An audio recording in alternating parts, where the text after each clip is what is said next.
You had this one here also introduced by a prostitute. Without scared of anything. Without scared of anything.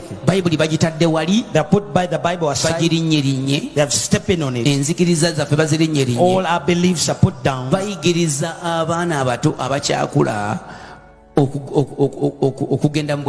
They are teaching the young children to enter into prostitution.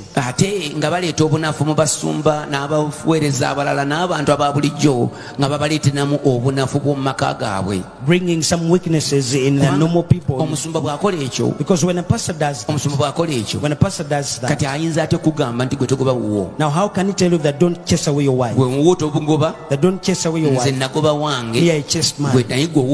But don't do it. How will you teach others when you've done so? And you violate the Bible.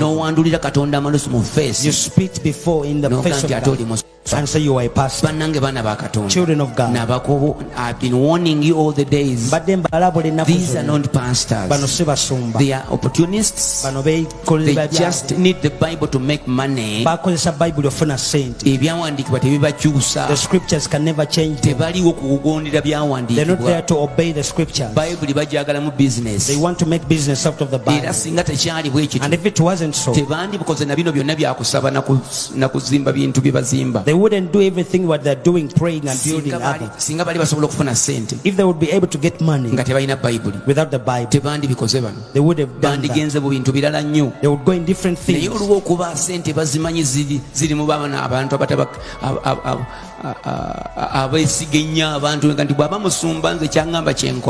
Because they know that money is in the people who trust in men who say, if the pastor telling me this, then I will do it.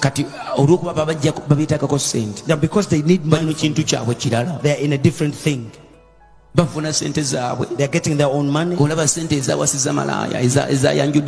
see the money that used to introduce the prostitute. It came from the offering basket. I don't know if you hear it. It comes from the offering. And it promotes prostitution and falsehood. That's what not the Bible I read. You say fire. Now those who go there, how are they?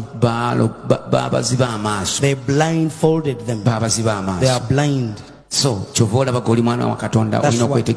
you are a child of God because and thank God because you are not among those who are blind. Clap yourself.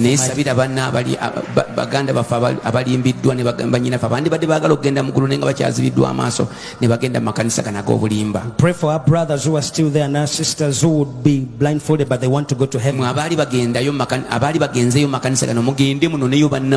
If you've ever been to these churches, go and get those brothers and sisters out and take them to the right churches. In Jesus'